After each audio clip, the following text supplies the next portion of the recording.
The Smile Destination. In the quiet town of Eldergrove, nestled between rolling hills and dense forests, strange occurrences had been happening for years. The locals whispered about the Smiling Man, a shadowy figure who appeared only to those on the brink of death. His face was said to be eternally frozen in a grotesque grin, his laughter echoing through the night like nails scraping against glass. It all began when Sarah Monroe, a 28-year-old journalist, decided to investigate these rumors after her younger brother vanished without a trace. She moved back to Eldergrove, the place she hadn't set foot in since childhood, driven by a mix of guilt and determination. Her investigation led her to an abandoned amusement park called Smileland, which had closed decades ago due to a mysterious tragedy. As Sarah explored the dilapidated rides and eerie attractions, she stumbled upon a journal hidden inside a rusted lockbox. The diary belonged to Thomas Grayson, one of the original employees at Smileland. Its pages were filled with cryptic warnings and sketches of a man with a permanent smile. A man who seemed alive, yet not quite human. One entry read, "He watches us from the shadows. He feeds on fear. If you see him, run." That night, as Sarah slept in her old bedroom, she dreamed of a carnival.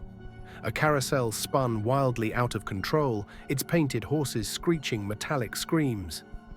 In the center stood the Smiling Man, beckoning her closer with a finger that glowed faintly blue. When she woke up, there was a single red rose on her pillow, its petals dripping with blood. Determined to uncover more, Sarah sought help from Dr. Elias Carter, a psychologist specializing in paranormal phenomena. Together, they discovered that Smileland wasn't just any amusement park. It was built over an ancient burial ground believed to house spirits trapped between worlds.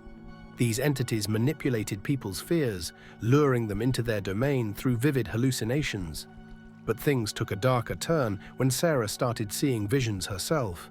At first, they were fleeting glimpses, a distorted reflection in the mirror, a fleeting laugh behind her. But soon the visions became unbearable. Everywhere she went, the Smiling Man followed, his grin widening impossibly wide until it split his face apart. Elias warned her that the entity feeding off her fear would grow stronger unless she confronted it directly. Armed with courage, or perhaps desperation, Sarah ventured deep into Smileland's forbidden areas during a stormy night. Lightning illuminated the skeletal remains of roller coasters and Ferris wheels, casting monstrous shadows across the desolate landscape.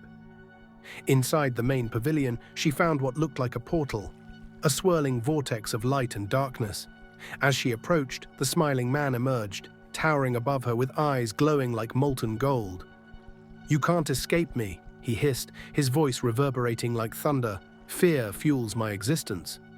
Sarah hesitated, but then remembered something from Thomas Grayson's journal. To defeat him, you must embrace your fear. Summoning every ounce of bravery, she stared straight into his grotesque face and smiled, a genuine, unshaken smile. For a moment, nothing happened.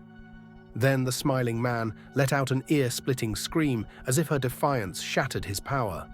The vortex imploded, pulling him into its depths.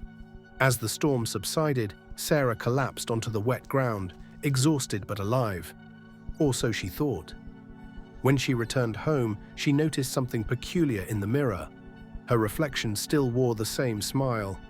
But now it didn't match her expression, and whenever she tried to frown, the lips in the mirror curved upward even further.